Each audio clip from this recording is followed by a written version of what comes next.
AP వక్ఫ్ board chairman Abdul Aziz మాతృమూర్తి అన్వర్జాన్ అంతిమయాత్ర హరినాథపురంలోని ఆయన నివాసం నుండి ఆదివారం మధ్యాహ్నం ప్రారంభమైంది. అబ్దుల్ అజీజ్, అబ్దుల్ జలీల్ తల్లిపేటికను తమ భుజాలపై మోశారు. అంతిమయాత్రలో మంత్రి నారాయణ పాల్గొన్నారు.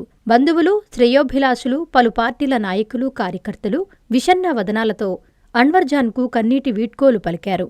అన్వర్జాన్ అంత్యక్రియలు నెల్లూరు ఫతేఖాన్పేటలో ఉన్న మస్జిద్ ఏ కళాన్లో జరుగుతాయి.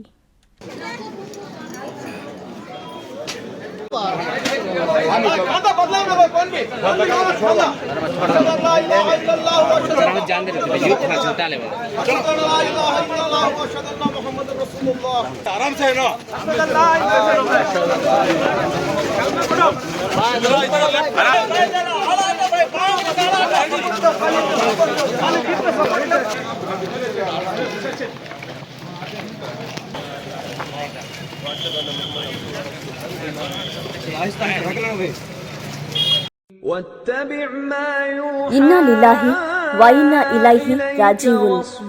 ఆంధ్రప్రదేశ్ రాష్ట్ర వక్ఫ్ బోర్డు చైర్మన్ అబ్దుల్ అజీజ్ గారి మాతృమూర్తి అన్వర్జాన్ శనివారం కన్నుమూశారు. చెన్నైలోని ఓ ప్రైవేటు ఆసుపత్రిలో చికిత్స పొందుతూ తుదిశ్వాస విడిచారు. నెల్లూరు నగరం హరినాథపురంలోని అబ్దుల్ అజీజ్ నివాసం నుంచి ఆదివారం మధ్యాహ్నం 12 గంటలకు ఆమె అంత్యక్రియలు ప్రారంభమవుతాయి. ఫతేఖాన్పేటలోని మస్జిద్ ఏ కలాన్లో అంత్యక్రియలు జరుగుతాయి. కుమారులు అబ్దుల్ అజీజ్, అబ్దుల్ జలీల్ మరియు కుటుంబ సభ్యులు.